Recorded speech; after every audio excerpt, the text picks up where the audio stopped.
This is the ScreenBlast Podcast. I'm one of your hosts, joined alongside the man, the myth, the legend that pressed the start button. Chewbacca. Yes. Is it you? I thought you died in episode 9. That's actually that name flows better. Chewbacca biscuits. I'm changing my whole branding. Chewbacca biscuits. Chewbacca biscuits. We're gonna have to go backwards in time and scrub. Oh, like like how the South Park people changed the name Token. Yeah. The fucking Tolkien. Tolkien. Yeah. Tolkien. Yeah. It was always Tolkien. Yeah. that was the best one of the best jokes he did. Yes, because we're like, what the fuck are they talking? Yeah. Hey, it is what it is. Before we get into obviously Godzilla Minus One, first we talked about this I think a little bit before, but I think we'll kind of clip this one out real quick. So Pixar obviously coming out with their 3 movies. I think we both agreed Soul is the one that we're most excited about. We know now when they're coming out, and I just wanted to get this out here. January 12th is for Soul. That's when it'll get a re-release in the release in theaters finally. Turning Red will get February 9th, right? Which is a kind of cool, Valentine's Day movie. I think that's a good time. It's a cute, adorable kind of movie. Then you have Luca that comes out March 22nd. So we both agree Soul, but what do you think out of the two are you more excited to see in theaters, on the big screen outside of Soul? Because Soul... I'm gonna go off subject real quick before I give you my real answer. No, go for it. I love it when you when you don't have a slide ready for a certain topic and you show the fucking webpage instead, because it tells me exactly when we fucking recorded this shit, because it tells me the time and that date right at the bottom. Unless you do some post editing magic where you zoom into that point. Mark, this is gonna go out on March 32nd. That's how far. That's when this is gonna come out. You can avoid. Sometimes I will I don't want people to know when I fucking record this. Drop it a little. Yeah, just drop it a little bit. Yeah. Okay. All right. I mean, I just don't care that much with the pod. I care with the pod, but I don't I don't care that much either. But sometimes it's just I'm just gonna keep this detail away from people. You don't even know when I fucking record this. So with your K9 Biscuits videos and with my Democracy videos, I would immediately do that. I'll trim it, I'll do all that stuff. But since it's hey, if you caught us in the fact that this actually was recorded on fucking December 28th and it is 2024, at the Pacific time this was recorded too. At 6. Not the date here to the 6. At 6:12. It's not 6 a.m. when this actually got uploaded. This is 6 p.m. weeks ago, motherfucker. This is not real. We're all a fragment of your imagination. But yeah. But what's your again, we talked about Soul being obviously the one that's clearly the theatrical experience that we owed. I want to fucking beat my own brains with a fucking frying pan and give myself amnesia. Soul. Yeah. But outside of that, Turning Red or Luca, I think I'm gonna see all 3 probably, depending on. I'll probably do that anyway. I'll probably accidentally make myself forget all of 2023. So I'm going to wake up and I'm what happened? And I'm gonna look around in my house post it. Wait, they made another Spider-Verse? No, I'm just gonna. I have the DVD. No, Mark, I'm gonna. Yeah, if you do that, I'll be man, you missed out on Ant-Man 3. You're gonna love it, and the Marvels. Oh my God, you're gonna fucking love it. Don't forget about the Flash and Blue Beetle. You're gonna fucking love it. Dude, it's gonna be a Marvel What If episode. What if Mark fucking what if fucking Mark goes crazy and beats up Bryan you told me it was a fucking good movie!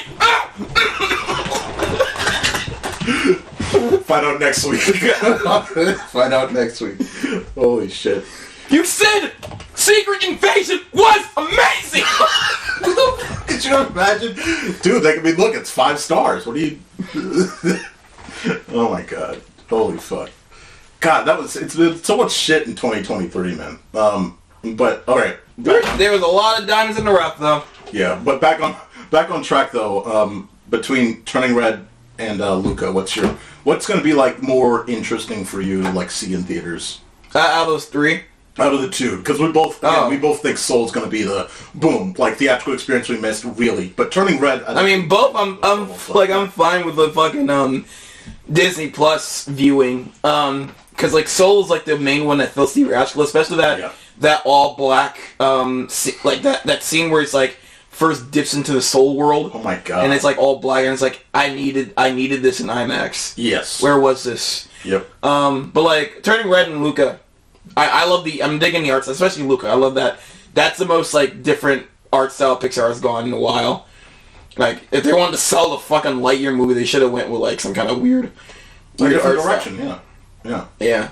Yeah, I think Luca too. I agree. I'm much more interested in what Luca looks like on a big screen because that art design is not to say look, Turning Red's interesting, but it's like look, I guess that's a Disney Plus Pixar movie. I got myself on a tangent again, but like it's like fucking was Lightyear it's supposed to be like a live action movie to them? Technically, yes. Like it should have been like an animated movie to them. They should have been more stylized. But we technically do have a Lightyear animated movie. I know, they can have had just a fucking another one, I don't know. Well, if that's the case, it should have been... It's not fake realistic enough. No. It's like, just... It's too grounded. Too grounded. And it, like, yeah. I feel like there should have been, like, some kind of... I feel it should have been more fake realistic. Well, Mark, do you get what I mean? Well, Mark, they definitely learned their lesson with Elio coming out next year. Like, make it... Like, make it, like, style... Like, make it look like Marvel's What If. Yeah, like that realistic. Well, like if Lightyear looked like Marvel's What If, that would have been cool. Well, again, this is what we talked about before. Is like there's the animation. And just a little bit of difference would be nice. Not Wish, where it's like 1% different. Like Puss in Boots different. You know, like fucking Bad Guys different. Where it's it's like fucking. Well, you just made me realize fucking Wish's art style was kind of like Marvel's what Marvel's What If is doing, just like a little bit of lines on like just a little bit. But less stylized than Marvel's What If. Holy fuck! Yeah, it is less stylized than Marvel's What If. Marvel's What If is less than What If. It's like going for like slightly like live action, but like comic booky. Yeah. Still. Right.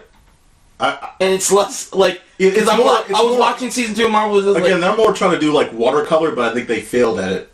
But like, What If is clearly comic book. Yeah. Like what if it's like it definitely like it's not the best looking CG, but like.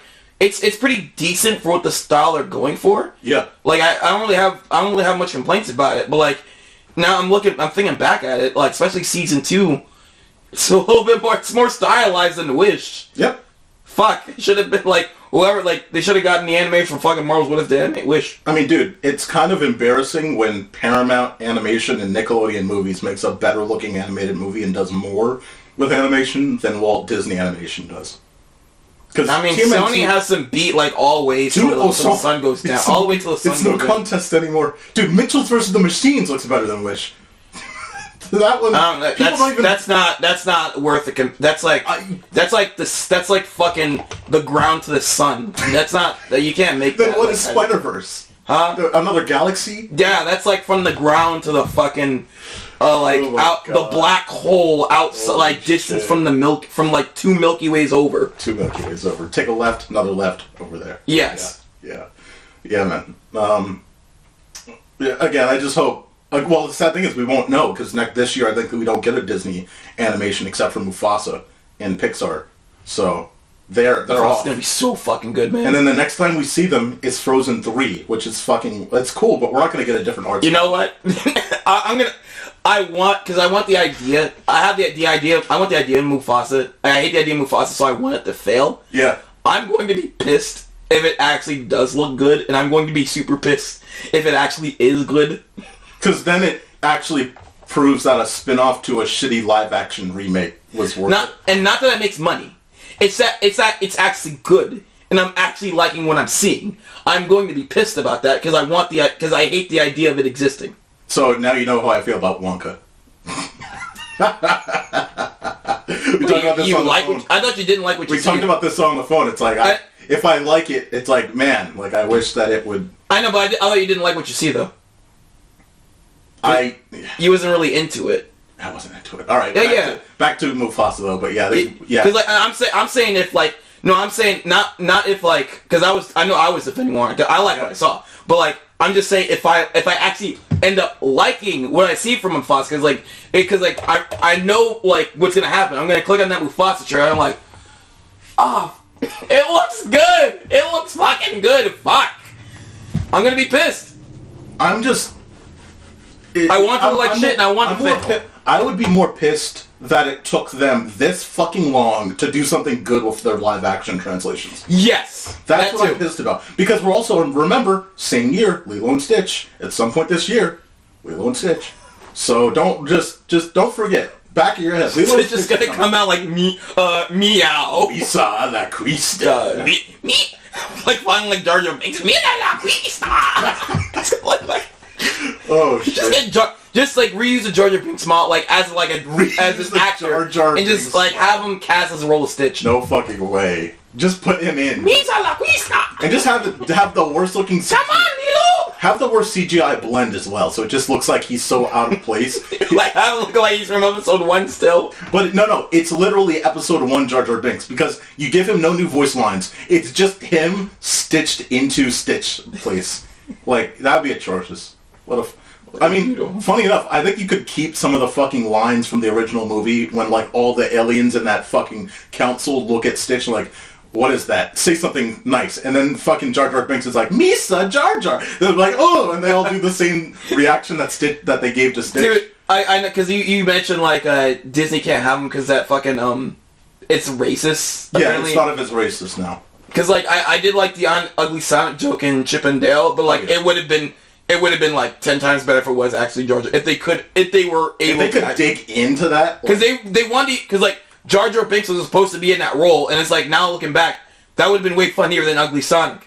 I would have preferred that joke, but like they couldn't do it. I think it actually fits what they do with him fits Jar Jar better. So much better. Yeah. So much better. I wish they make him this like surfer dude kind of thing. Yeah. It's not. It's cool to see Ugly Sonic, but it's not really. You know. Well, because Ugly Sonic is not like he's like a deleted character design. He's not really a character that like is like pushed to the side. Also, I mean, same thing with the fucking. I mean, I'm getting into fucking. Same thing with the fucking candle same thing with the fucking candle from Beauty and the Beast. Yeah. I don't get why he's there because the remake happened and he got a redesign. Like, because there was no line that I mentioned like he got replaced or anything. Right. Because in that mythology they made up. Baloo is the same Baloo from the Jungle Book and Tailspin, but he got the CG. He got a CG surgery. It's literally so he's the same Baloo from the 2D era. Yeah. But that candle is not the same candle from Beauty and the Beast live action remake. But they don't mention the Beauty and the Beast live. It's weird. It is weird. I remember seeing the candle and being actually excited about Ewan McGregor being in a role, and I was like, "Ooh, I'm so excited when they do Obi-Wan! I can't wait." And he was a fun character in that movie, like the candle. Yeah, it was fun. I don't think Beauty and the Beast is offensively bad. I think it's fine. Oh no, I was talking about Chip and Dale. But in Chip and Dale, it's like he doesn't need to be there. You could have probably put another person there. They could have switched some for like if characters in that role. They could have switched out some characters. Yeah, they could put the unfinished because they couldn't do the Roxanne hair. Wasn't that the thing about House of Mouse? That they couldn't get the Roxanne hair right? Was that the thing? I can't remember. We'll have to do a cartoon chat. Or was that the Mickey's Christmas episode? What the fuck was it where they couldn't get her hair right? And then it's like, they said something. They should have used the rejected, like... She only appeared in one House of Mouse episode. She was not... There was something, right? Where it's like, they couldn't get her hair... You know what I'm talking about, right? Where it's like, had this character... I don't remember controversy of her hair, but like, the only other time she appeared was like... House of Mouse. House of Mouse, and like, she has like a small picture cameo in 2017 DuckTales. Okay. But like, she's like not anywhere else to be seen. Yeah. But that's gonna have to be a definite episode of Cartoon Chat. So. Dude, Treasure Planet, the movie that they want to act like never existed. They should just use that shitty like robot that makes the whole movie grind to a halt with its shitty comedy and just shoved it in Chip and Dale. Though that would have probably diluted Chip and Dale. If I've seen that movie, I probably would know. It probably hit me. I already know what you're talking about. But like, we'll probably do a cartoon chat of that. Well, because I think we can do it. I do want to do a cartoon chat Chip and because I think it still counts because it's like an animated hybrid. Yeah. Because but first, before we ever get to that, we have to do.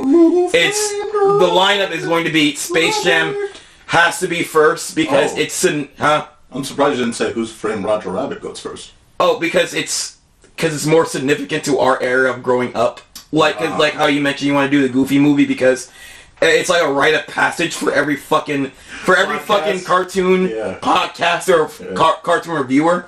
They fucking do the Goofy movie. That's right. Who like anyone who like grows up around our era. So that's right. Same thing with Space Jam. And of course I have 2 videos on the fucking thing. Yep. So, because we might as well have to do Space Jam, and like Who Framed Roger Rabbit can just be after that, and then we can do whatever the fuck we want. And of course, we both grew up at the same time, 1970. Late 90s. I'm just gonna say late 90s. 1980. I'm telling my age. 90. I'm 20 years. I'm 19 years old. 2007. I'm not old. Yeah. 2004. I'm not old enough to drink Were yet. you or were you not born before Cars 1? Yeah, that's about to become a tough question for some I'm 4 years old. Yeah. And he hit on me. He sent me messages like he's grooming me. Like, no, I'm just kidding. Imagine being so young. You not only missed Incredibles 1, you missed Incredibles 2, Finding Nemo and Finding Dory. All of it. I got so many new movies, dude. Yeah. Imagine, because I think if you never, just last tangent, if you didn't grow up with Finding Nemo, I think you don't think Finding Dory's bad. I'll be honest. Finding Dory stinks because you know. Exactly. Yes. Like, so I think young people that grew up with Dory actually probably like it, but like here's like, I think it's not a good. But also, it's not even anything special because you want to know how I can tell? It didn't get fucking nominated the year it came out. It didn't. No. That was Zootopia. Yeah, and they ignored Dory. Yeah. No, because like they're not afraid to have a Disney movie and a Pixar movie for nomination. Of course. Oh no, but Pixar didn't get fucking nominated at all. Didn't get any recognition that year, and I was like, "Ha, fuckers!" Oh yeah. Because I know even if they get nominated, they weren't gonna win. But I was just laughing at the fact like, "Ha, you didn't even get fucking nominated." That bullshit. Yeah. Talking about things that I don't want to get nominated. Things that I think don't deserve to be nominated. Because not only is this the ScreenBlast podcast, of course, find us on your favorite podcast service, and of course, find the large collection of content we offer, whether that's our video game conversations, our meme-ified discussions, the streaming conversations. Migration nomination. It rhymes. That was our migration nomination. Migration nomination. Yes, our cartoon chat conversations about migration nominations and more, of course. ScreenBlastPodcast.com. Dude, change your fucking videos to migration Migration Nation to migration. Nation. Hey guys, we're just talking about migration. That's it. Just migration. Just fan. I'm Anthemocracy. Welcome back to Migration Nation. By the way, okay, God, I thought I was going to go on topic, but one last thing here. This is fucking matters. You know what's crazy? This is part of the topics now. I don't know if you've noticed, because we're both on YouTube pretty regularly, but I think it's crazy how often how interesting and how often we can tell when something's being played by the system. For instance, Comcast right now is clearly playing the system for people to get to watch, what's that fucking, Ruby Gillman. Because when I look at YouTube Shorts, there's a lot of YouTube Shorts about Ruby Gillman just suddenly. I'm seeing fucking... Out of the fucking blue. You know how YouTube has posts now? Yeah. I'm seeing posts for it too. That's what I mean. Yeah, it's like, hey, can you say something about this? Can we make a bunch of accounts that also say stuff about this? And videos that post Should we just fucking watch Ruby? No. Let's just fucking talk about the trailer for 2 videos straight. And that's it. That's good enough. Let's just hello, welcome to the ScreenBlast Pod. We're gonna talk about this one image of Ruby Gillman. Yeah. She's a fucking character squid thing, and there's a lot of blue. The question They're using the color blue a lot. It's pretty good. I like the color blue. I think green is better, and that's what she's wearing on that fucking sweater, if I'm not mistaken. And we have an argument about it for fucking 2 hours. But I think green and blue we just fight about it. And then by the end, we know green and blue do go complement each other, so yeah, and then we just end the video ends just like that. We get 1 billion views because it's all paid for by Comcast. Yeah. Fucking hype up. They're fucking bots. Yeah. Yeah. Dude, it's so fucking... Yeah, I think, I don't think it's a bad movie, but I haven't seen it yet, so... I can't say. What do you mean you don't think it's a bad movie? You haven't seen it yet. I don't know if I just said that, but I just fucking said that. Anyway, talking about things that I think shouldn't be nominated. I want to talk about this really quickly. I went to see this movie that we're about to talk about, Godzilla Minus One, at Cinemark, and I gotta be honest with you, man. I know that you are sponsored by AMC Stubs. Not sponsored really, but you just have the subscription. You've had it for a few years. And we all have seen, obviously, Heartbreak Feels Good in a place like this. Do they still play that? What do you think? Probably, yeah. So, yes. I know that's repetitive. Cinemark has a completely different issue. They literally cannot chill with their fucking ads. like, okay, this was twice in a row, because I saw Godzilla Minus One on, what is today? Today's Thursday, on Tuesday, and then on the 26th. And then on Wednesday, I went with my family and saw Boy in the Hood again. And both of those times, the same fucking ad, like, the first time I went in, you get the preview show, but you get also, right around the movie is supposed to start, the showtime, you get essentially 3 ads. You get, I think, like M&M's ad, some other ad, and something else. 3 in a row. And they play twice. Both times. So this is clearly like a planned thing, because they get played twice. And then you get to the actual fucking trailers. They play like 4 trailers. Now this is fine. 4 trailers. But then after that, they play more, like 2 ads in the middle of the fucking, trailer section? They're like, what the fuck are we doing? We should be in the fucking trailers. And then after that... Wait, 2 ads? I've never seen that. And then after that... That's new. And then after that, you get the, hey, subscribe to Cinemark's, stub thing. Yeah, rewards. And then they play the movie. It's like, bro, that was, 15 minutes. So that's a new fucking strut right there. So yeah. I know they're desperate, but fuck. They're throwing in ads in the middle of fucking trailer, in the trailer section. Trailer ambush. Yes. Wow. Yeah. Because I was like, I remember, because AMC is still bad with it, because I clocked it, I was clocking it. I saw, that fucking 3.5 hour bullshit of a... Killer. Flower Moon. Flower Moon. I still got 25 minutes of fucking ads somehow, and I'm like, are you seriously going to make my viewing experience 4 hours, you piece of shit? Yep. Because, usually I just, come into the theater room late. Yeah. Because I'm like, yeah, it's going to be 25 minutes of ads. But for this one, I was thinking, this is a long-ass movie. They need the showtimes. So they're probably going to shorten the trailers just for the showtimes. No. Fucking Bold Ass is still going to show the whole bunch of fucking ads. Shebang. The whole shebang. Yeah. And and another bullshit. I told you, yeah. I came late for Wonka. I was clocking my watch because my showtime started at 3:30. I was clocking it. I was like, all right, I need to go get some snacks. Let me clock it. Make sure I think I got 20. It's gonna be 25 minutes of previews most likely. This is a new movie and it's only 2 hours. There's gonna be 25 minutes of trailers easy. I was clocking my stopwatch, going to Five and Below, getting my fucking snacks to sneak in, getting out. I got to the theater. 15 minutes. I was like, I'm good. And I got to in the theater room, the movie's already fucking started. It's either very few trailers or it's literally all the trailers. And here's the thing. So also by the way, I fucking asked this fucking couple that was up one row near me. I was like, how many minutes of the movie? Both of them were like, I have no idea. I'm like, you can't just fucking tell me how long. I know you don't know the exact time. How long does it feel like? You can't just tell me it's been 5 minutes, it's been 10 minutes, piece of shit. Fuck. Yeah, it's what did I miss? Can you just answer? Just look, I know we're in the movie, but I'm sorry. Sorry, excuse me. Did I miss anything critical? And yeah. It's hey kid, no, I can't tell you shit. I'm just gonna be an asshole. Yeah, fucking. What are they thinking? You were gonna rob them in the middle of the fucking experience? Relax. They just probably just didn't fucking think.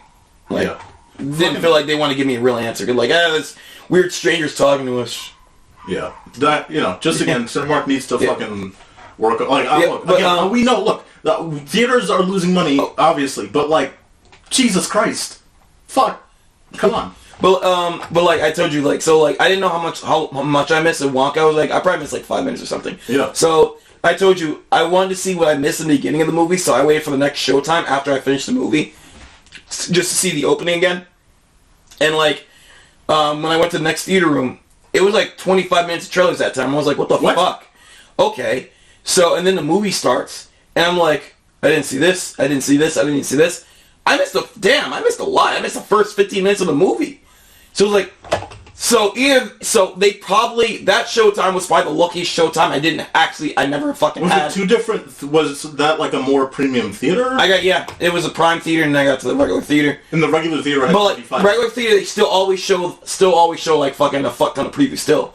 So, so probably what happened is, the fucking projectors probably, fucked up somewhere and they just skipped right to the movie. That's what I can assume that happened, because, maybe you're getting to the core of it. Maybe they're literally just advertising more to those people that didn't pay for the premium experience. No, usually when I pay for the premium, you get it. I paid. We definitely get ads on the premium experience. We've both been through that before. Yeah, we always get a fuck ton of trailers every time we get to the premium experience anyway. Yeah. So like, I don't know what the balance is. I think the projection is just like fucked up, and they just like started the movie right. That sometimes happens. Yeah. If the projection fucks up, they'll just skip right to the movie. Right. That's all I can assume that just happened. Yeah, because if not, I mean. And that was just like fucking luck. That was just like fucking luck going against me. Right at that point, right there. 100%. I'm like fucking the one time I try to fucking strategize and decide to be late for the showtime. The movie just starts right away. Yeah, man. Because like I was like 15 minutes late to my showtime on purpose, and then I missed 15 minutes of the movie. What the fuck? Yeah. So as you know, I don't have a subscription service like you do, or plan with any of the theaters. So I go to some of the value theaters, and I get the tale of both. Like I go to the Senator, and that one has no like, hey, subscribe to our movie, blah blah blah. No, it's just trailers, movie, done. And it's like maybe max you get like 10 minutes of trailers, max, but usually it's like under 5. You get like 2, then it's over. Rio has the same problem. Oh, sorry. But at Warehouse Cinemas, which is another value theater, that it's like they have like a thing where they want you to sign up. But that's pretty brief, and they move on, and you get maybe 10 minutes of trailers, and that's it. It's like, I know these major chains, like Regal and AMC and fucking Cinemark, all are fucking cash-strapped. They're all cash-strapped. I understand, they're losing money, but like, fuck, man, like, this is the experience falling apart. Like, we didn't come to the theater to fucking deal with fucking 20-30 minutes of fucking ads on top of ads, and then go to the trailer section and then get a couple more ads and then see the movie. Yeah. I'm sorry. We're talking about like Heartbreak Feels Good in a place like this. I fucking hate Regal's one too. I don't know which one I hate most. I don't because I don't know which one I hate most because fucking the AMC one is just like fucking boring and circle jerky. Yeah. And the Regal one is just fucking cringe. Yeah. It's like these actors are just like are doing quotes that don't line up to each other. They're trying to make them line up to each other, but like they're just fucking doing movie quotes, and it's like so fucking cringy every time. Yeah. I'm like, this is like aggressively unfunny, and I hate looking at this. Yeah, it's like they only spent 3 seconds trying to research what ads they're gonna like, what placement of quotes they wanted to. Because there's obviously you could make a commercial with some good fucking movie quotes. I don't know why they fucking lined them up so terribly, but yeah, both of them fucking played out. Tired of it. And if that was the only thing, I'd be annoyed. But it's now like it's not just that. It's not just that pre-show thing. Bullshit. It's everything, and that's all. I just want when I go to the theater, I just want the fucking experience of seeing this movie. Why is it being the worst thing that no one likes that streaming services are adding ads? No one likes that on YouTube you get now 2 or 3 ads stacked. No one likes a bunch of ads in front of your face. And we already have to deal with the pre-show bullshit, with the Nuvi and all that shit. No, like, can we, like, fuck, it's getting bad. I'm just saying, like, can we please, like, because you're killing the movie experience even more. That's all. If you want our employees to plow you up the bum, as you call us daddy, then pay $30 a month for the ultimate experience. That's Cinemark. That's Cinemark. That's the Cinemark magic. Yes, indeed. Yeah. All right. Let's finally get to a movie that was worth dealing with the ads for, worth dealing with the bullshit for, and that is, of course, Migration. Probably the Academy Award nominated. I wonder, but we'll see. Well, let's count like what's gonna act because like Spider-Verse is gonna be nominated. Born to Hearn easily nominated. TMNT. There's probably gonna be some fucking foreign movie you never fucking heard of. So yeah, I'm just gonna throw that. I think the boy. It's gonna be like fucking like what is that board game where you get like free? It's gonna be a bunch of board where it's just free space. And that free space is some fucking foreign movie I've never heard of. Did Chicken Run ever get? That's the curious question is if Chicken Run got a brief theatrical like premiere experience. They probably did that bullshit. So then that might maybe get there. Pinocchio did the same bullshit too. That's how they won. And that's how they won. So. That's how Turning Red got nominated the year it came out too. Exactly. So they did that bullshit where it came out in theaters in one Pacific area just so it can be nominated. Yep. Yeah, it's like just put it in a couple of theaters. I know it was COVID, but like. Oh well, actually, you want money? You want money? I'll give it to you. Yeah. Fuck. Yeah, that was so stupid.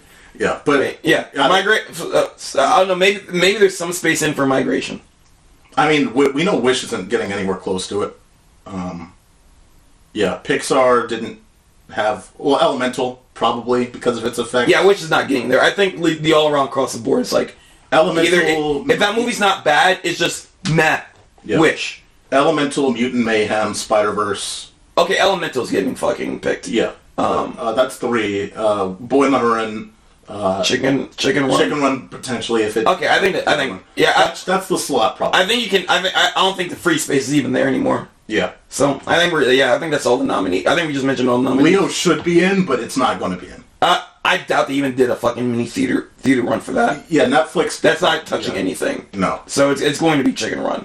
Because I know that, I know Chicken Run 2 got shown at, like, film festivals and shit. Oh, that's cool. Beforehand. Good for them. It's Hardman. They deserve it. Yes. All right. You need to watch the movie so we can talk about it. I got some things to say, but I can't Talking about a movie you saw earlier than I did, but we're going to talk about now. And that is Godzilla Minus One. But before we get to Godzilla Minus One... Pause it so I can fucking get a drink because my voice is dying. All right. So...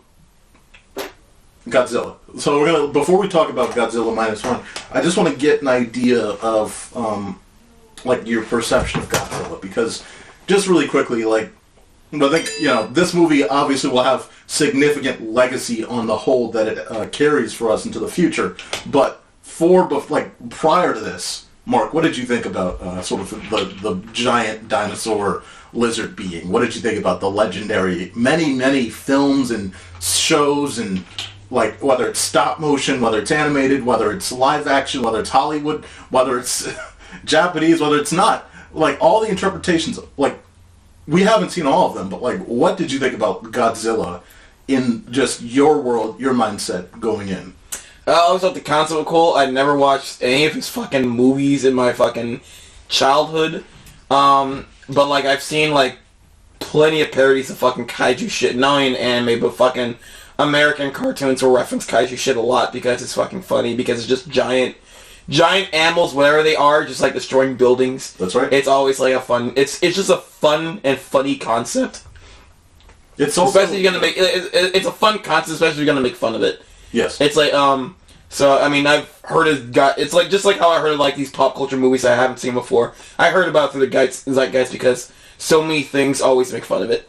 And I mean, I still haven't seen that many Godzilla movies, but like the first one I've technically watched was Godzilla Gods of Monsters or something. You're talking about the Kong? Or the one that's sequel, right before Kong. The sequel to the 2014 Godzilla. Yes. Yeah. I didn't even see that Godzilla. I saw the Godzilla, like Gods of Monsters. Yeah, that's it. Gods of Monsters. Yeah. Yeah. That's the first one I seen. 'Cause I was like, this looks interesting. Because I was hearing like not too many good things about the first one. It was like, there's like a lot of people, but there's not a lot of monsters. But like, I'm gonna skip that. Yeah. But then I think Kong Skull Island came out after that, and I was interested in that because that looked good, and it was good, awesome. Yes. And Samuel Jackson was in it. You're like, if it's a good movie and Samuel Jackson's in it. By the way, this is when Sam was at like Marvel peak as well. Oh yeah. This was like right around the time of like before he went off the map. This is like after Winter Soldier, all that shit. So yeah. Which is so bullshit because like even he complained like why he's not in the Marvel universe that much, and he's still a good actor. He's a good actor in Secret Invasion, but Secret Invasion has the worst fucking writing this year. But Mark, this is before that. This is before it all goes left. Yeah. It's like Sam. I saw him in the MCU. I saw him for years. He's a great guy. Yes. Boom, and he's in I mean, he's been in some shit. I mean, still he doesn't pass any paycheck. He is still in some shit. I mean, not as much as like Dwayne The Rock Johnson was when he was desperate and he did the Tooth Fairy and all that bullshit. Sam never did the bullshit family entertainment run. That I can respect. Yeah, because there's a lot. One of my favorite movies of him was Hank Paws of Fury. Bitch. I like how you still could stick that one. I totally forgot about that one. I think because you kind of forget that he's in those roles. because I remember him in all of the fucking like Tarantino films, and I remember him again in the MCU. But yeah, all right, we're getting off. We're doing a Samuel. I know. We're like, but like, yeah, like Kong Skull Island was good, and then like I was like, let me just, what's the one following after that? Like, I want to see more of these fucking monster movies directed by these like people. Like Gods and Monsters, I'll watch that, and then like I watched Godzilla vs Kong, and that was fucking good. And like, fuck it, I'm into this fucking lizard now. What else we got? I'm too lazy to fucking backtrack. I got too many things to see, but I'll watch whatever new thing coming out. I'm hearing a lot, especially if I'm hearing good things about it. Hear good things about Godzilla Minus One. I'm gonna go see it. Nice. Saw it. We're gonna talk about it. Yep. Skadoosh. Yeah. So, in terms of like, yeah, I think Godzilla to me was just this kind of. It felt like it was a silly concept for me for most of my life. It was just this giant, like, because in my head, literally before the 2014 Godzilla, it was just the fucking, not stop motion, but even the puppet ones where it's just him. Those are fucking silly. I love when like people put up those clips and make fun of it. Those look fucking silly. I would like if I would like watch them like, but only with like a group of people or like cynical 100%. Commentary. Yeah. I think Mystery Science Theater. I need to watch more of that fucking show. Yeah. I think they have like a couple episodes where they make fun of those old movies. You know, I wish I don't have like fucking free time anymore. That's a thing because they're like that show is literally full movies. Yeah. And it's like, fuck, I wish I had infinite time. I need like another pandemic just so I can watch more Mystery Science Theater. All that, yeah. Yeah. Yeah, I mean, we will talk about this, but after seeing this movie, I do want to go back and watch even the campy ones. It just really I want to get into the lore more. Then me and you need to have some like ScreenBlast movie nights. I'm up for it, yeah. But I do want to finish up. Also, you want to say that Scream is iconic. I've used that sound effect in one of my like video projects, and when I was young. That iconic scream that they fully copyrighted, so you gotta pay some bucks if you're gonna use that in your official movies. But that scream is iconic. Yeah. I thought it was just kind of silly fun, like silly destructive fun.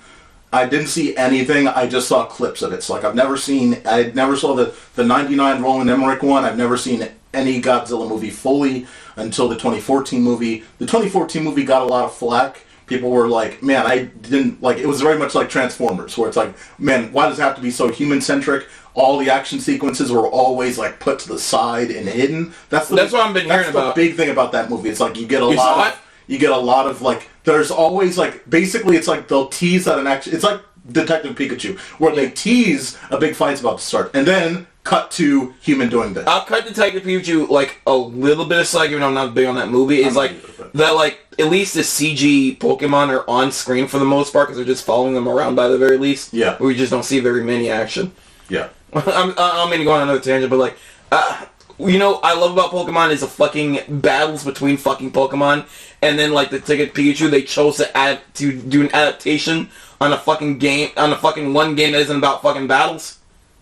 Then they have a fucking battle scene and it actually looks good, and there's like, well, we're not doing this anymore. I just thought, like, only thing I'll say about this, I just think the idea that you would take a movie like, the concept of like Pokemon and turn it into this depressing ass story is the dumbest shit ever.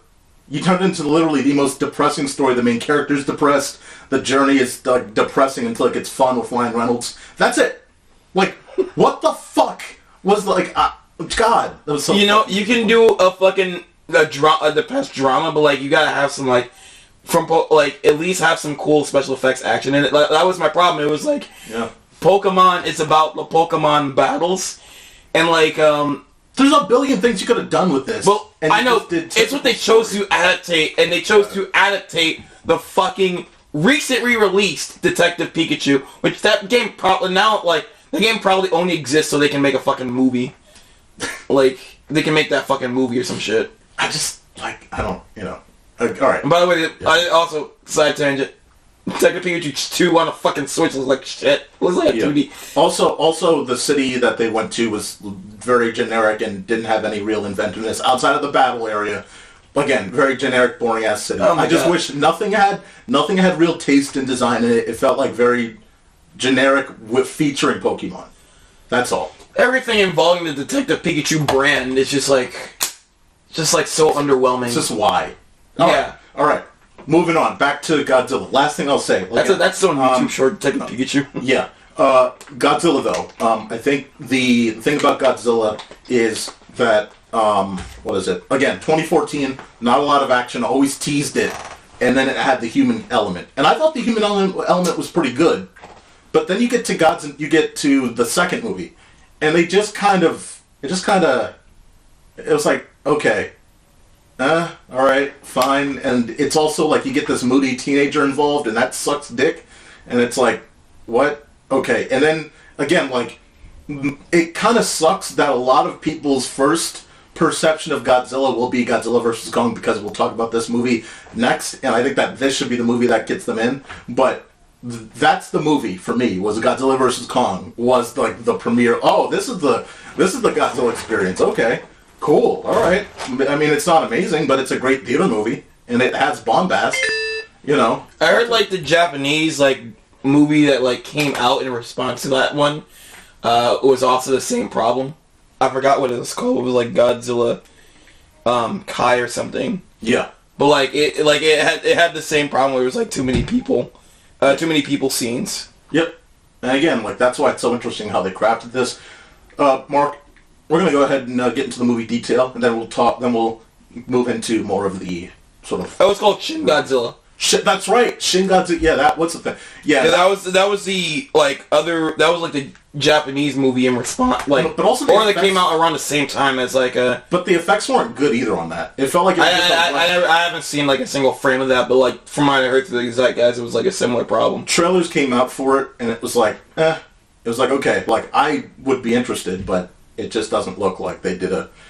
Like, again, well, let's get into this movie.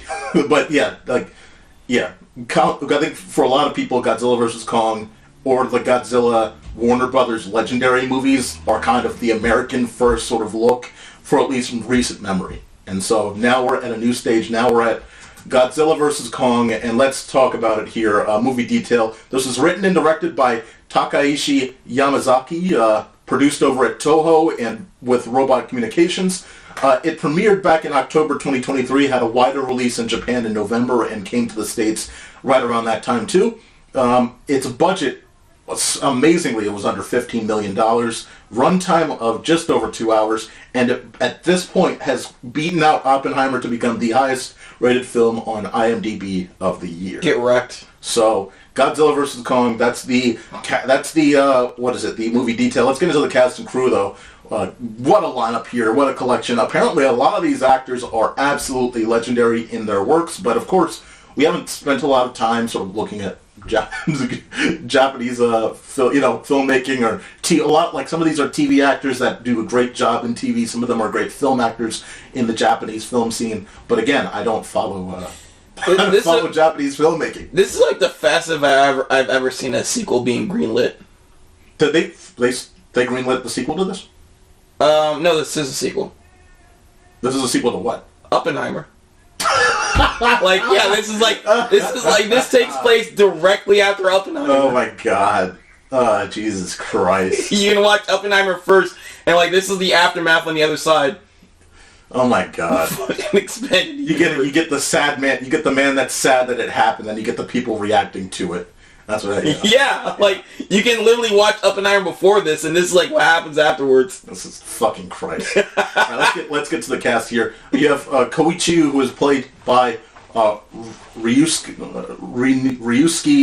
Kamiki. Now again, I'm going to butcher some of these names, but I got to run through them. Ryusuke Kamiki. You have Noriko.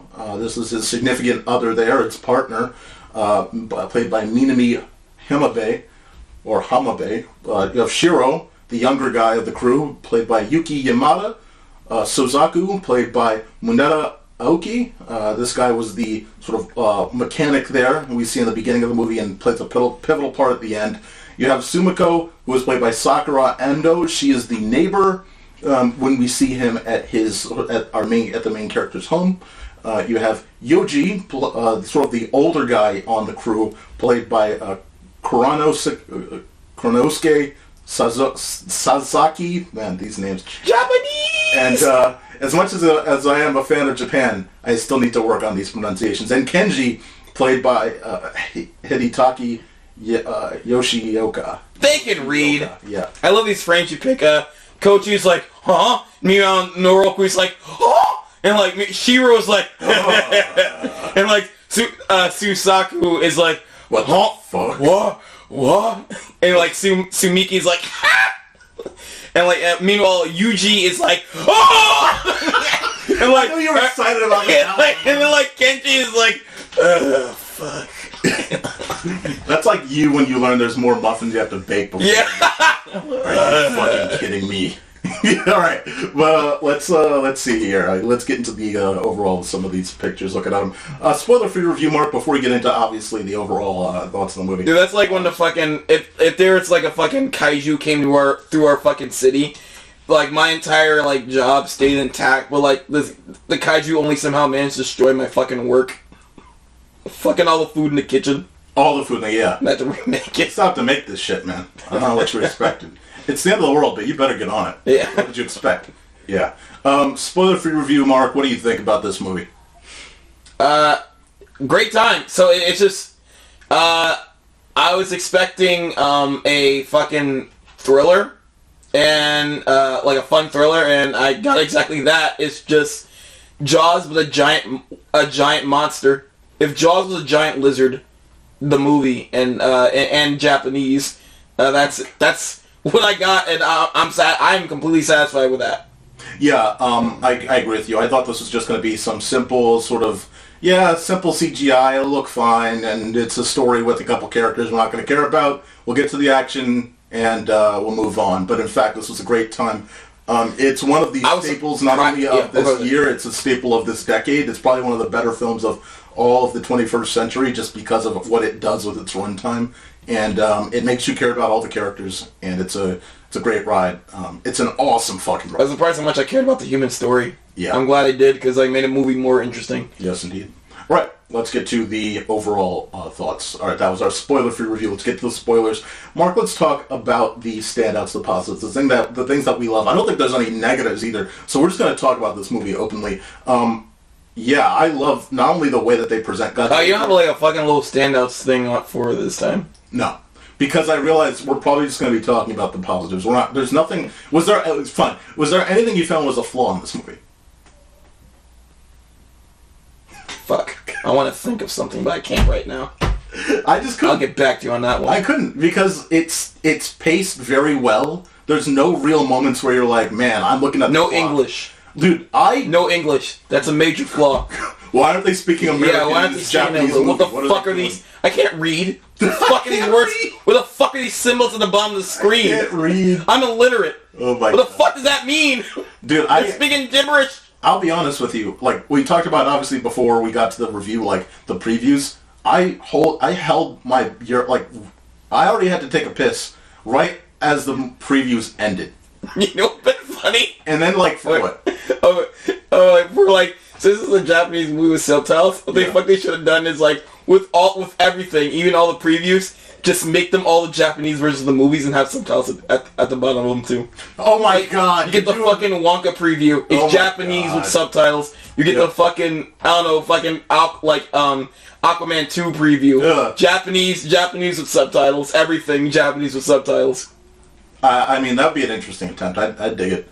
I'd dig it. Just don't give me a bunch of commercials in between it. But yeah, I feel you. Even those They should have Japanese commercials if they're gonna put commercials in. But no, but legit though, yeah, like I had to literally like take a mad piss like right after right when the previews ended. That was like 30 minute like preview stretch or 20-minute preview stretch. And then I had to sit you don't take your pre-piss pre. I did, but I had inadvertently drunk something before. But actually, I did have to. I had to take my piss during the movie, so I had to. I knew I wasn't missing too much. I walked out during the when they were fucking strategizing for the fucking war or some shit. That was like pretty much like the third act anyway. Yeah, and I was like, I can take a piss during this. I'm not gonna miss much, and I didn't feel like I missed much. I just loved all the performances so much that I was like, fuck it, I have to hold. God damn it! And so that was the long dude. I was literally like, what? Like I heard, like I was literally like. Though it was I was pouring out piss for a good like 30 seconds straight, minute straight, just like Well, I was like, Jesus Christ, how much did I fucking hold here? I have not held that long in a long like, time. I'm starting to get more comfortable about, like, taking piss during certain movies. It's just, like, because, like, at first, I don't want to miss a single thing. But then I started doing a strategy where, I will put my phone sideways up in a cup holder and just record what I miss and then take a piss. But then, like, sometimes after the movie's over, I don't really bother to look back at my phone to see what I missed because, like, I feel like I got the whole... Cause I did that for The Creator, I did that for a couple other movies, and it's like, I sometimes just forget to, like, rewatch the scenes I missed, but it's like, I feel like I don't miss much sometimes. So it's like, not to strategize, I'm just like, I can take a piss during this scene, and I can come, like, I'm okay with missing some of this. I think I can catch up with the context after I come back. Yeah, we're gonna move on past the Piss Pass podcast. I know you guys definitely came here for that. Welcome back to the Piss Blast podcast. See, we were going to have a Piss Blast podcast anyway. Eventually, Brian. It was a Canon event. Filtered water, like we talked about months ago. Filtered water. No, like you were talking about. You said I was talking about. I will dub Put this. that shit on me. I did this. I'll hold you up in court for that shit. But no, I think again, like one thing about Godzilla movies, and or even just movies where the character is a CGI thing, or not even a CGI thing, but a monster, or like the main thing is this monster or a special being, whether we're talking about Transformers or Sonic or Godzilla, it's like, could we get the fucking humans out of here? That's usually the main thing. And somehow they made a movie where I gave a fuck to see the keep action. the humans in, just have them be stepped on. That's it. Right. That's all I want them there for. Yeah, but somehow they made a movie where not only did I still want the action. I still enjoyed every second of Godzilla action. But I was like, actually worried about the humans? And I actually wanted to see the story and learn more about them? What the fuck? Alright, so that's the great thing about this movie, because like I said, this is the direct sequel to Oppenheimer. It is. You can't deny it. But like after the war, like they're rebuilding like a certain part of the city. Yeah. In Japan, I forgot which city got bombed. Tokyo. Tokyo. Well, now Tokyo didn't get bombed in it was one of the real cities. life, but they're in Tokyo. They're one of the cities that got bombed. Yeah. Or at least that was in the radiation of the bomb or some shit. But I don't think it was an atom bomb because right. It was just that they got blasted by a number of things, right? I don't think it was. It was something from the war because like it's a city that's being rebuilt. Yes, because they were rebuilding. Yeah, and that's the funny thing that that's a tragic thing about Godzilla coming through because he's destroying all the shit and they just rebuild it. Yes. Yeah. Yeah. I love, by the way, the fact that this movie has, because obviously it's always like somber. Like, hey, I love the way that they treat the military and how the government treats its people, because there's a lot of flack that clearly they bring about in this movie, where it's like, hey, the way that the Japanese government treats its people, it's like, no, don't be proud to go out and serve your country. Like, be here so that we can build better. We can be better. We need you for the future. It can't just be that we're being slaughtered for this. We need, like, I love that message, and I love the fact that it's like, yes, we don't just stand for what the fuck the government standard is. It's like, we are going to fight for our own ideals here. And that's a great concept. Like, this whole ragtag team is not the Japanese government. It's outside of the Japanese government. This is just a ragtag crew that's trying to do the best they can with what they have to fight against Godzilla.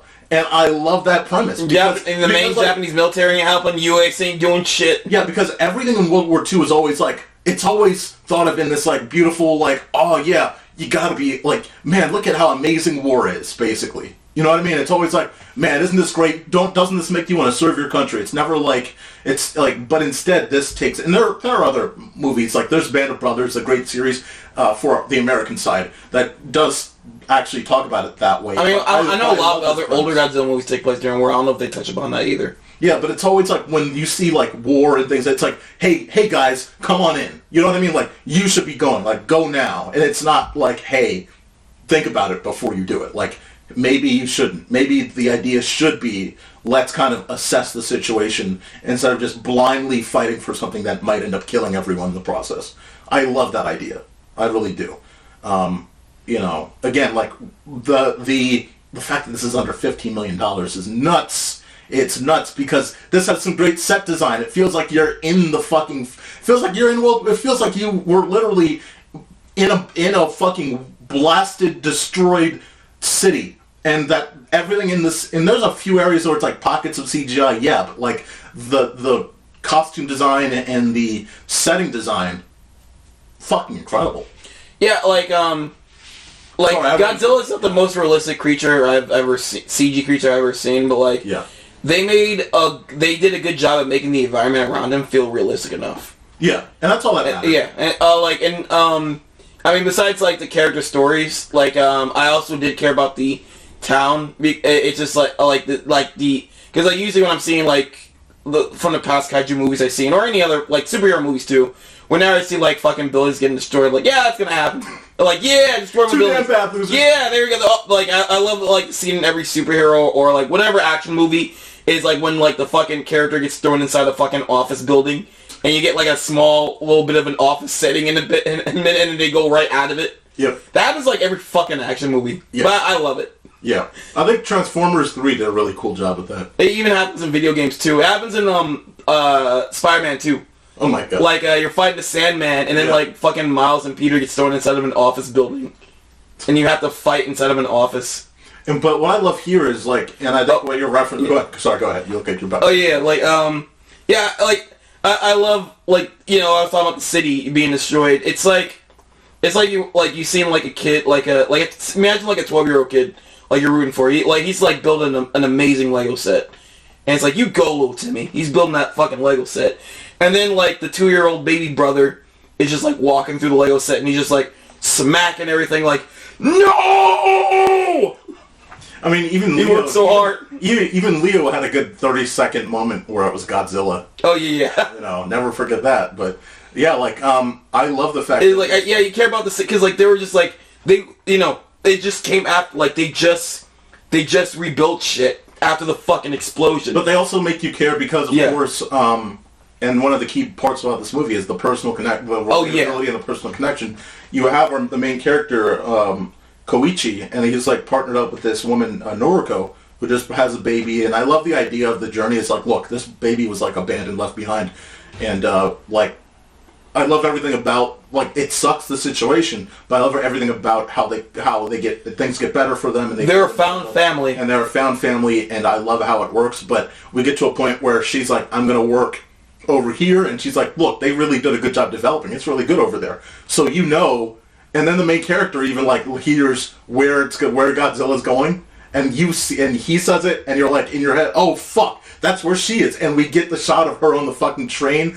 Oh man, it's like, oh no, oh fuck, oh yeah, oh, fuck, dude. And then she makes it. She's gonna live, and she's like, no. Yeah. I'm like, fuck.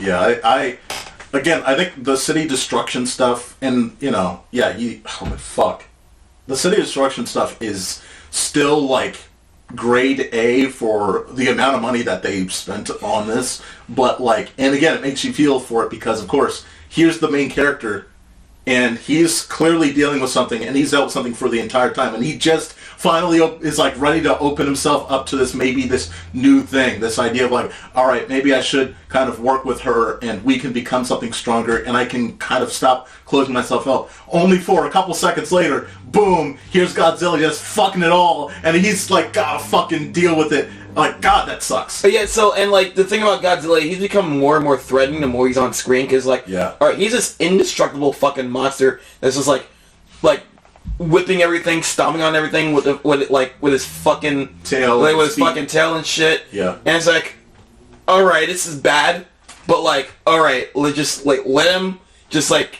get his temper tantrum out. He's gonna walk back. It can't get any worse than this. He's going to step on a couple people, gonna step on a couple buildings, and he's going to just like punch everything. They can rebuild. It's not gonna get any worse than this. Then he starts fucking glowing. I'm like, what the fuck? Doom doom doom doom doom. Fire! By the way, oh fuck. And by the way, I don't think that if I'm remembering correctly, Godzilla vs. Kong doesn't have that design for Godzilla. I think it's a little uglier than this one, actually. I think this is a much better looking Godzilla.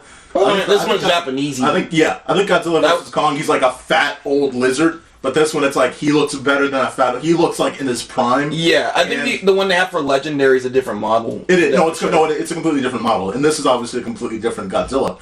But like, I love, like you brought up, the fucking charge shot, because you can see the process just like it's like puzzle piece. It's like the way the sound effects, everything about it, like it's so cool because it makes you not only want the model. I want a model where I can just push it in and like do that. There's plenty of Godzilla fucking toys out there. No, I know, but I want this Godzilla because there probably is for all. That's all I'm like because it's like that's such a cool idea. I don't know if it's done before. I haven't seen it in like the other. There's a bill. I think it. I've seen Godzilla does have a beam. I played some of the video games. Yeah, I've seen the blue glow was in the Godzilla legendary movies, but the charge shot where it's his fucking tail spikes is so cool.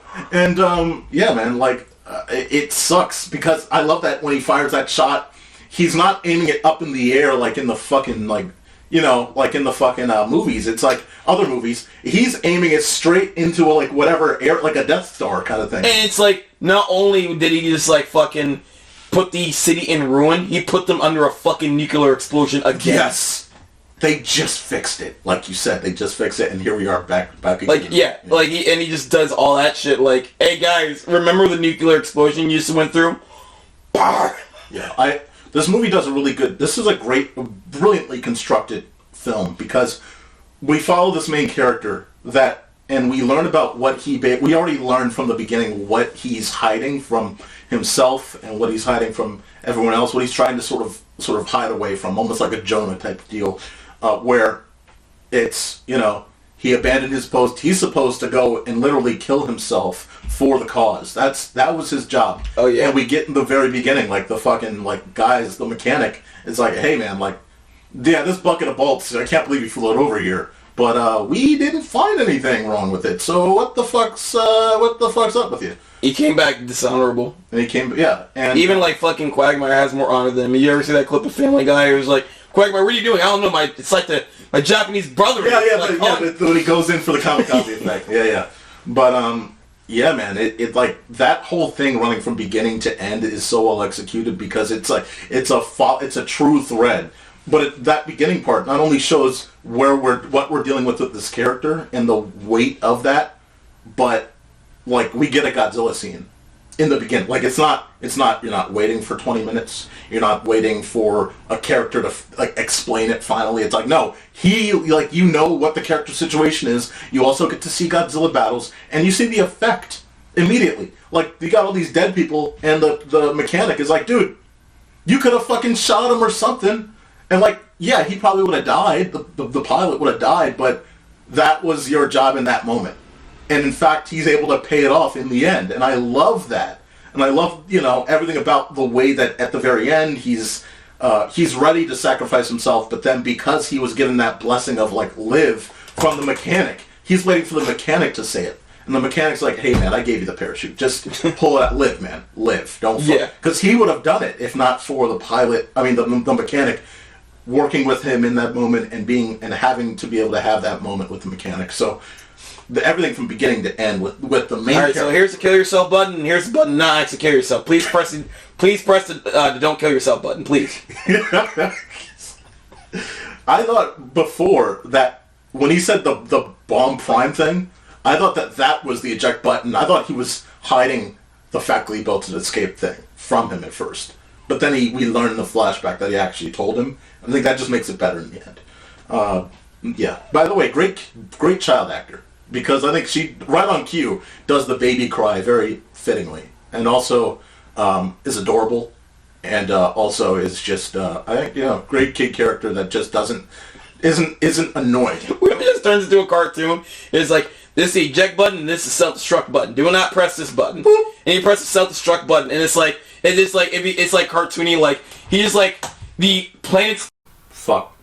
Well, but going back to what we were talking about before, the kid, like, I think they massively, like, they put her in when it's necessary, just to remind you of what's at stake here, like, the value of, for, not only, like, for a main character, the partnership that he's kind of, for, like, he's missing the value and the strength that he brings to it, especially when his friends, his comrades there are like really trying to get him to fucking like wake up here, like, hey man, like I know you're in this struggle right here mentally, but here's a real situation right here in front of you, like acknowledge it and work with these people, like the girl that is not your daughter that just be the person that you need to be in this moment.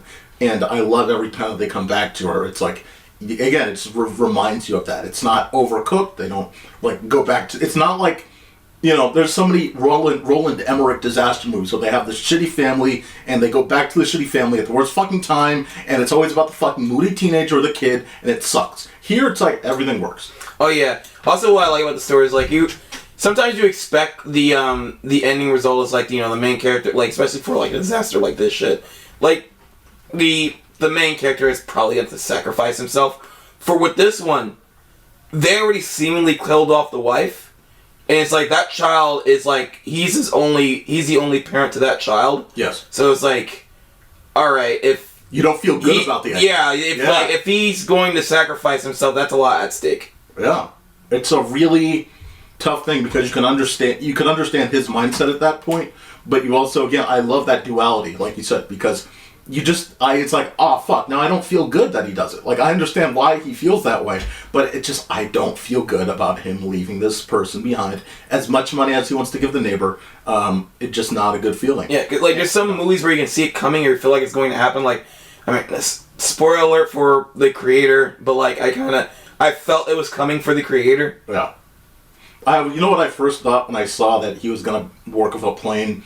The idea was to fly a plane, and you kind of got the idea that he was going to sacrifice himself. I was like, wow, how much better was this than Star Wars with Finn when they shoved him just randomly into sacrificing himself? That was dog shit there, and here it is beautiful. Here it's like they make it literally a point from the beginning to the end for his character, like purpose. I'm not going to touch that. There's a whole fucking 10-hour tangent on what that Pacific movie does wrong. Talking about vehicles that were not really unique, like in The Last Jedi.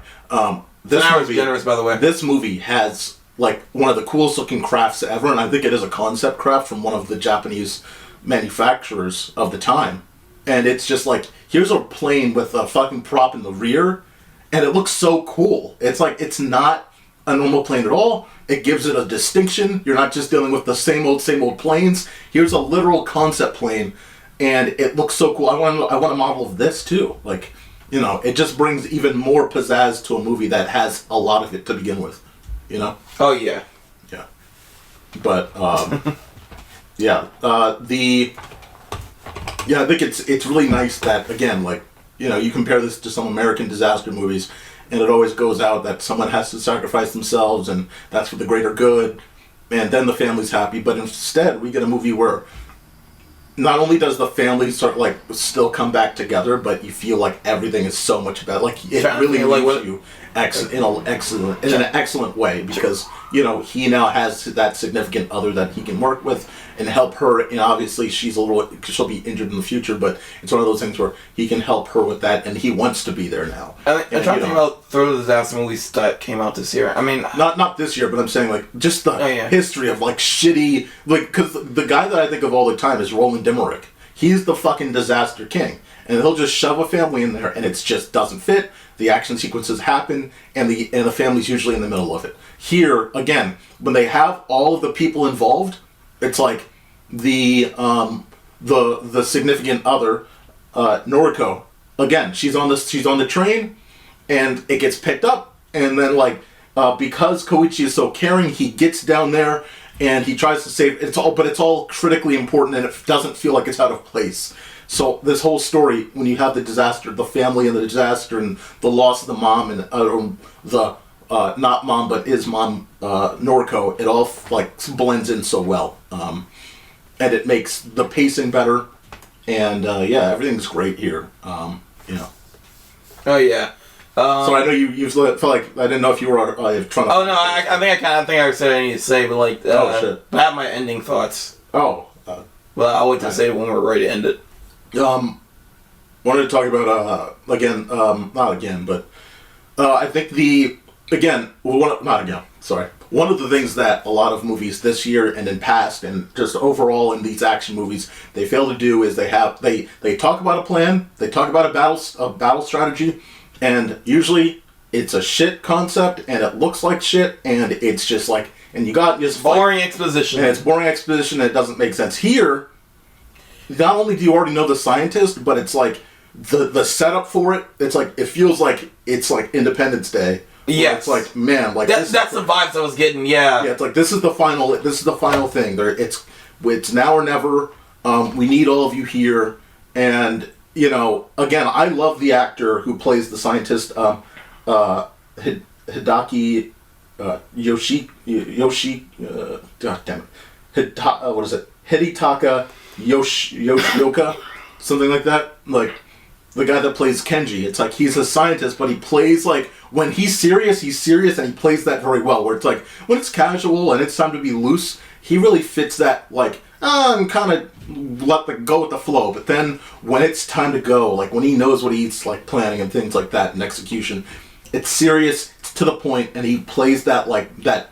Not mad scientist, but that scientist role very well. I think what helps here is like, it's like even though it's like mythological, I guess it helps that Godzilla's already established IP or brand. Yeah. Like even though it's mythological. Yeah. The science from this point in the movie still makes sense. Even for Godzilla. It's crazy. Especially with the gamma radiation. Like the fact that it charges up. It still also makes sense for the science because it's just like it's not like a beam you can just have like anytime you want. It's like blah, blah, blah. It's like like all right, so he's like charging up some kind of fucking like plasma mucus, super toxic, like super toxic plasma mucus, like, and it's going up to his fucking spines and shit, and that's how he does it. Yeah. Like the science for that, it makes sense. So like when they're trying to explain it, and it's like okay, you can believe it.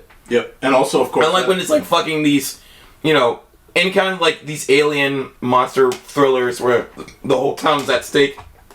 It's like you don't know what kind of sci-fi they added to these. We made monsters. the science race, so now we can catch the science thing. Yeah, but oh no, it's doing a science thing we haven't explained yet, and we're not going to explain it. No, but it's convenient. Yes. For the plot. Yeah, I love the fact that, and I don't know if this is in previous Godzilla movies.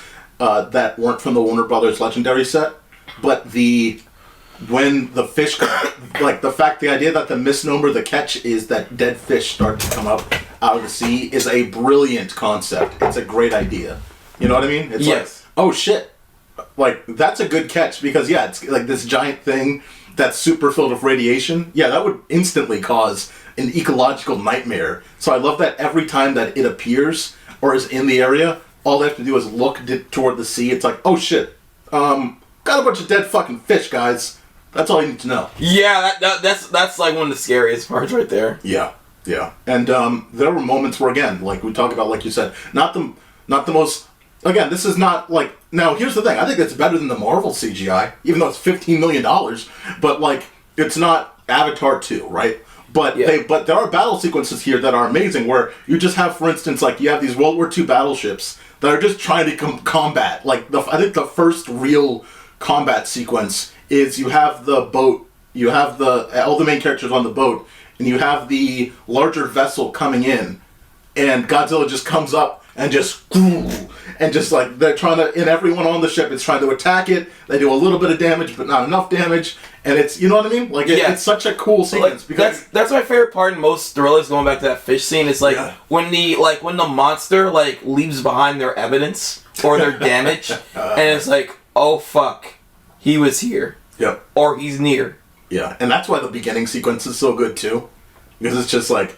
Not only do they say that it's like the village already knows about it, so they're like the villagers call it Godzilla or something, and they're like, okay, like whatever, but they're like completely freaked out by it, and we see that a bunch of people get fucking crushed, and some of them get their fucking top halves chopped off. Our group calls it Bonnie the dinosaur, but the village Bonnie the dinosaur, but it's Bonnie. But most places, including the village, they call it Godzilla. Godzilla. Yeah. It's so yeah. Again, like that whole sequence toward the end is like great because again, all these characters are given. They're given purpose, and again, even the fucking guy in the beginning, the engineer, that's like, "Hey man, clearly you left your post and killed and had all my guys killed because you didn't do it. You didn't do what you did." He is valuable to the main character in the end.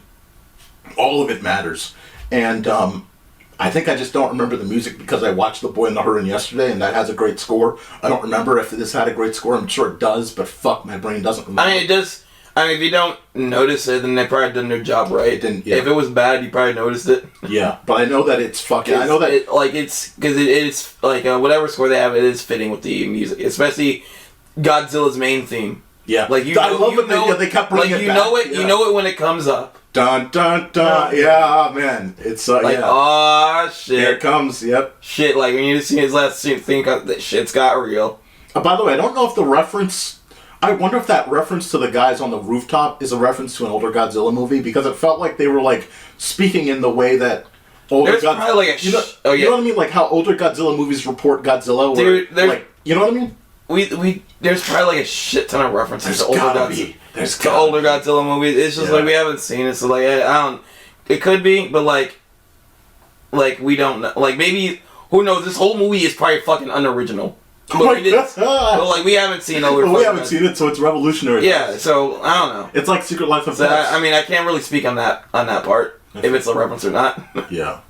Just but overall, final thoughts, Mark. You had final thoughts. Go ahead and. Oh yes, this movie is a fun time. Like now I have like higher standards for fucking legendary shit, because this is like my first like non-legendary Godzilla movie I've seen.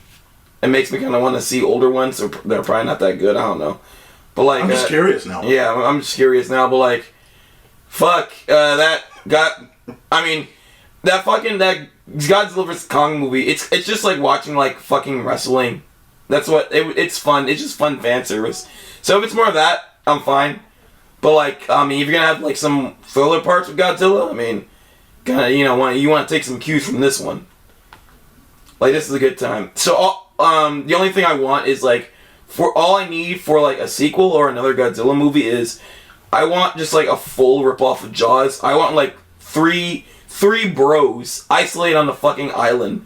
You can make it a prequel to this movie. Yeah. And like, I want three dudes, just just like make it a small cast, just isolated on the fucking island, and that lizard just like, giant lizard just keeps fucking with them until they fucking kill it. Oh my god. That'd be awesome. Just like Jaws. But they wouldn't kill it. Remember, that's always the thing. Godzilla never dies. Yeah, that too.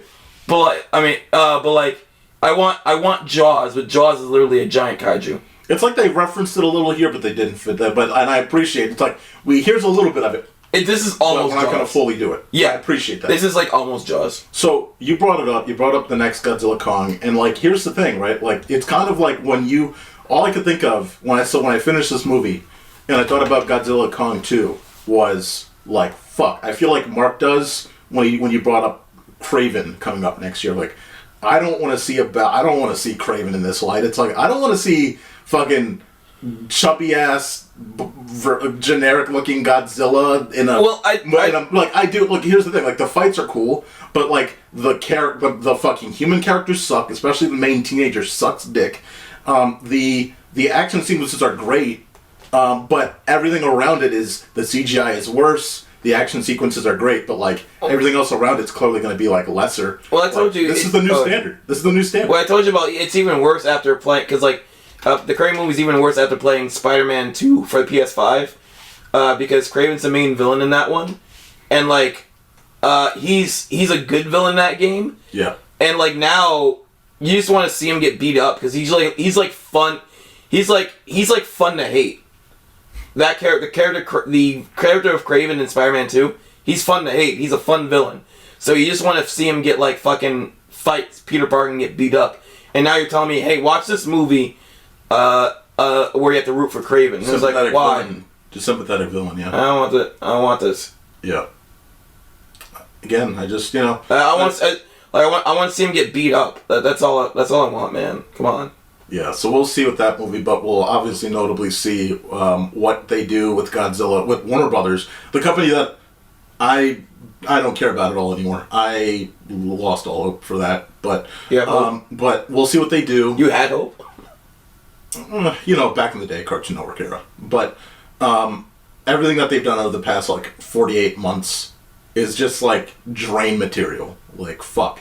But no, overall, though, Yeah, I think this is a fantastic... I was excited to know, like, Wiley versus Acme wasn't entirely tax written off, but they're still holding it hostage. They're still holding it hostage, yeah, so it doesn't matter. Just put in the fucking public domain, piece of shit. Let me wrap up my thoughts on Godzilla. No!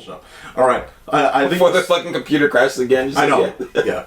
So, all right. I think that this is an absolutely, like, god-tier movie. I wish I'd seen this before we did our ranking. We'll probably do, like we said, we'll do a sort of smaller sub-episode where we actually bring up, like, all right, here's, like, 5 or 10 more movies that are in our top 10 that we just kind of overlooked or whatever.